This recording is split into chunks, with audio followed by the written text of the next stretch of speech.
2026-27નું budget સત્ર ચાલુ થઈ રહ્યું છે। આદરણીય રાજ્યપાલ દેવવ્રતજીના આભાર પ્રસ્તાવ પછી તરત જ વિધાનસભાના ઉપાધ્યક્ષ માટેની ચૂંટણી છે અને એ ચૂંટણીમાં ભારતીય જનતા પાર્ટી તરફથી પૂર્ણેશભાઈ મોદી અને કોંગ્રેસ પક્ષ તરફથી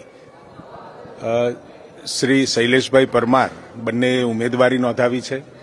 એનો નિર્ણય થયા પછી તરત જ ઉપાધ્યક્ષને એમના સ્થાન ઉપર દોરી જઈ અને એમનું સ્થાન ગ્રહણ કરવા માટેની અમે વિનંતી કરીશું અને સાથે તરત જ બાકીના દિવસના કામકાજોમાં પણ અગાઉ જે માહિતી આપી છે એ પ્રમાણે વિધાનસભાનું સત્ર આખું ચાલુ થશે। 18મી તારીખે ગુજરાતનું વિધાનસભા પક્ષ દ્વારા